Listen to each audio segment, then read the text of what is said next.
ترک اولا کسے کہا جاتا ہے اور ایمان اور توحید کو کس چیز پر مبنی ہونا چاہیے، ان سوالوں کے جوابات کو جانیں گے آج کے اس ایپیسوڈ میں۔ اعوذ باللہ من الشیطان الرجیم، بسم اللہ الرحمن الرحیم۔ محترم ناظرین، السلام علیکم ورحمۃ اللہ وبرکاتہ۔ سبیل قرآن کی جانب سے پیش کیے جانے والے اس تفسیری پروگرام میں ایک بار پھر آپ کا استقبال کرتے ہیں۔ آج ہم آپ کے سامنے سورہ محمد کی صرف ایک آیت یعنی آیت نمبر 19 کی تفسیر لے کر حاضر ہوئے ہیں۔ تو آئیے اس آیت کی تفسیر کو جاننے کے لیے سب سے پہلے اس کی تلاوت اور ترجمے کو غور سے سنتے ہیں۔ کتاب انزلناه الیک مبارک لیدبروا آیاته ولیتذکر اولو الالباب۔ بسم اللہ الرحمن الرحیم۔ فاعلم انه لا الہ الا اللہ واستغفر لذنبک وللمؤمنین والمؤمنات واللہ یعلم متقلبکم ومثواکم۔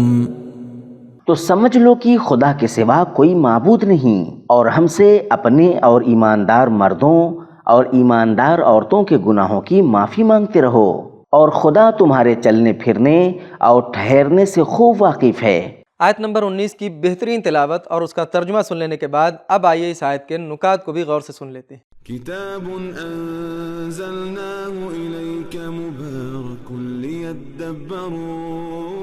متقلب مصدر میمی ہے جس کا مطلب ہے الٹ پھیر، نقل و حرکت اور جا بجا ہونا، اور مسوا بھی مصدر میمی ہے جس کا مطلب ہے ٹھکانہ یا مقام قیام اور آرام گاہ۔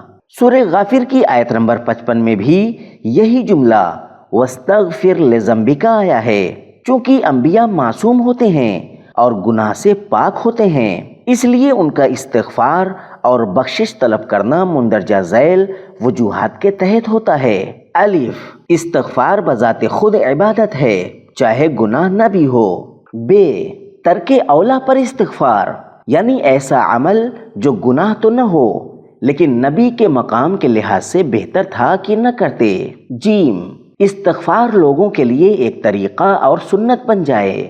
دال، استغفار نبی کے درجات میں بلندی کا سبب بنتا ہے۔ ہے، مراد یہ ہے کہ وہ استغفار لوگوں کے گناہوں کے لیے ہے جو انہوں نے نبی کے خلاف کیے ہوں۔ واو، استغفار ہمیشہ تقصیر قصدن کوتاہی پر نہیں ہوتا، کبھی قصور بشری کمزوری پر بھی ہوتا ہے، کیونکہ جب بندہ اللہ کی عظمت اور اپنی عاجزی کو دیکھتا ہے تو استغفار کرتا ہے۔ تفسیر مجمع البیان، تفسیر کبیر فخر رازی اور تفسیر المیزان۔ بعض مفسرین کہتے ہیں ذنب کا مطلب ہمیشہ نافرمانی نہیں ہوتا، بلکہ اس کا مطلب کسی عمل کے اثرات اور نتائج بھی ہو سکتا ہے۔ اس لحاظ سے نبی کا ذنب ان کی دعوت حق کے نتائج ہیں، جیسے دشمنوں کی طرف سے ایذا، بے ادبی، قتل کی سازش وغیرہ، اور اس استغفار کا مقصد اللہ سے ان برے اثرات سے حفاظت مانگنا ہے۔ تفسیر فرقان، قرآن میں دوسرے انبیاء مثلاً حضرت داؤد، موسیٰ، ابراہیم علیہم السلام کا استغفار بھی بیان ہوا ہے۔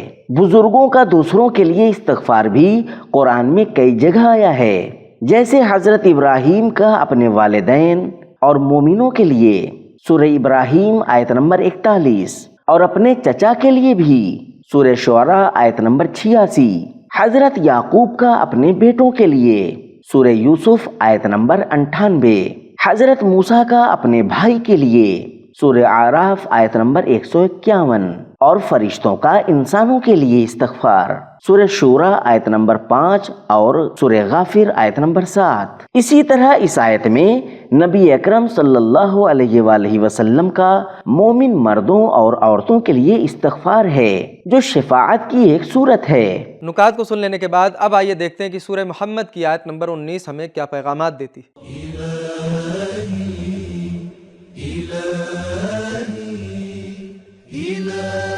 پیغام نمبر 1، جب دیکھا کہ اللہ مومنوں کو جزا اور کافروں کو سزا دیتا ہے تو جان لو کہ سب کچھ اللہ کے اختیار میں ہے۔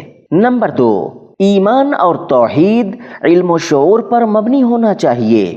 فَاعْلَمْ أَنَّهُ لَا إِلَٰهَ إِلَّا اللَّهُ، اصول عقائد میں تقلید جائز نہیں ہے۔ نمبر 3، اللہ کے نظام میں اولیاء خدا لوگوں کے لیے اللہ کے لطف اور مغفرت دریافت کرنے کا ذریعہ ہوتے ہیں۔ اللہ تعالیٰ نبی کی دعا کے بغیر بھی لوگوں کو معاف کر دینے پر قادر ہے، لیکن اس کے باوجود اللہ نے اپنے نبی کو حکم دیا ہے کہ وہ دعا اور استغفار کریں۔ نمبر 4، ایک رہنما کو اپنی قوم کے لیے مہربان اور دعا گو ہونا چاہیے۔ نمبر 5، نبی کی دعا میں مرد و عورت سب شامل ہیں۔ ایمان اصل معیار ہے، جنسیت نہیں۔ نمبر 6، صرف نبی کے استغفار پر بھروسہ نہ کریں، خود بھی اللہ کو حاضر جانیں اور اس کے حضور میں گناہ کرنے سے حیا کریں۔ نمبر 7، پہلے اپنی اصلاح کریں پھر دوسروں کی اصلاح کریں۔ نمبر 8، سب لوگ حتیٰ کہ انبیاء بھی اللہ کے فضل کے محتاج ہیں۔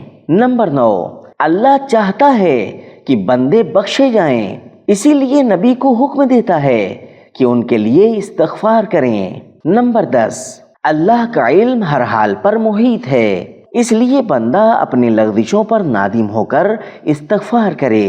نمبر 11، اللہ کے علم کی کوئی حد نہیں، تمہاری ہر حرکت اور ہر ٹھکانہ اس کے علم میں ہے۔ تو محترم ناظرین، آج کے ایپیسوڈ میں ہم نے یہ جانا کہ ترک اولا ایسا عمل ہے جو گناہ تو نہ ہو لیکن نبی کے مقام کے لحاظ سے بہتر تھا کہ وہ اسے انجام نہ دیتے، اور ایمان اور توحید علم اور شعور پر مبنی ہونا چاہیے۔ اصول عقائد میں تقلید جائز نہیں ہے۔ یہ تھے ہمارے سوالوں کے جوابات۔ ملتے ہیں اگلے ایپیسوڈ میں، تب تک کے لیے شکریہ، خدا حافظ۔ سبیل قرآن، قرآنی سماج کی پہچان۔